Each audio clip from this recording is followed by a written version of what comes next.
So a few years ago, I reviewed these affordable Sony speakers and I thought they were pretty good for the money, especially when Sony discounts them for under $100 a pair. But that was years ago. I've heard a lot of budget speakers in between then and now, so I decided it would be cool to revisit the Sonys and to talk about whether or not I still feel the same way about their value proposition. So let's go ahead and talk about that. Oh God, I need a haircut. Okay, so I am going to keep this short and sweet. Many years ago, I gave these speakers a positive review. And I did that because I felt like they offered a good value for the money.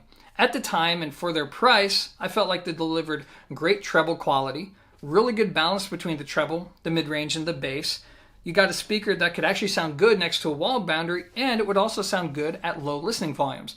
In other words, I thought it was nearly the perfect solution for the real-world environment, for somebody who's on a budget, yet you still want sound that is way better than any sound bar or Bluetooth speaker.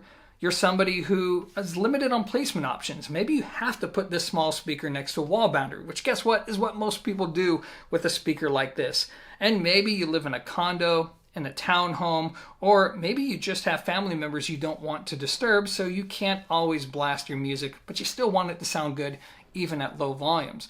This speaker checks off all of those boxes, which is why it's so easy to recommend to people. Now, here we are in 2021. I've heard a lot of other speakers in this general price range between then and now, so now the big question is, what do I think? Are they still a speaker worth recommending all these years later? And in my opinion, the answer is, it depends. For the most part, the answer is yes, but I think these become a much easier recommendation when you can pick them up on sale, because about 3 or 4 times a year, Sony tends to run these sales to where you can buy a set of these for under $100 a pair. Now, if you can pick them up during the sale, then yeah, these are hands down still a fantastic buy. Now, at their MSRP, which is closer to $170 a pair, they are still a fair to good value, but other competitors have caught up. Right now, you can get powered speakers that can compete pretty easily against these speakers. You also have new entries from Polk Audio, which are also very, very good for around the same amount of money. But for under $100, these are definitely an easy recommendation to a lot of different individuals. Now, do I think that the sound quality has changed between then and now, and has that changed my stance at all? For the most part, I think it's the same. Everything that I reported on my review a long time ago, I think is still relevant today, except for maybe one aspect of his performance, which is the treble. I feel like the treble is just a little sharper and more pronounced now. Now, this could be all in my head. I readily admit that. But I wouldn't be surprised if Sony changed the voicing just a little bit, because you have to bear in mind, these speakers are sold in a mass market retail environment. Here in North America, that means Best Buy.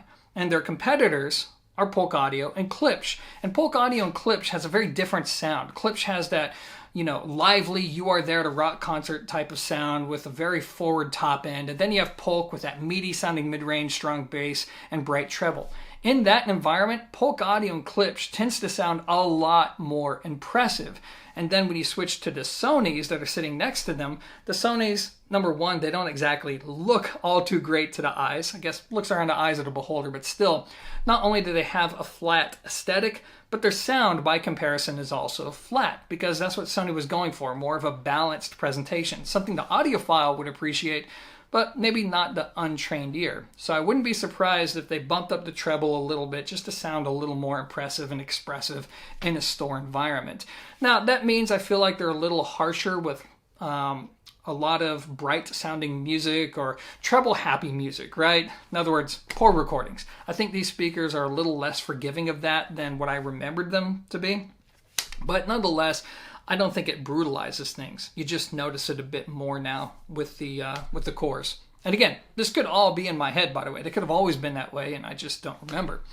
But otherwise, I think they're still an easy recommendation. The only other thing worth mentioning here is that if you're thinking about buying these speakers, They're not very difficult to drive, but they do like a decent amount of power. So I would recommend something that outputs a strong 60 watts per channel from a receiver or an amp that's capable of running 6 ohms or higher, which the good news is most of them can do that. And the last thing I want to say is these speakers can scale pretty darn well. So even though you can sometimes pick them up for under $100 a pair, you can actually connect them to integrated amps and separates that retail for, in some cases, many thousands of dollars and still feel like you're getting a very good, worthwhile sound out of them. Clearly, I don't expect many people to do that, but again, they do scale well. So if you have some higher end components outside of entry-level receivers, go ahead, use them, connect them. You may be surprised.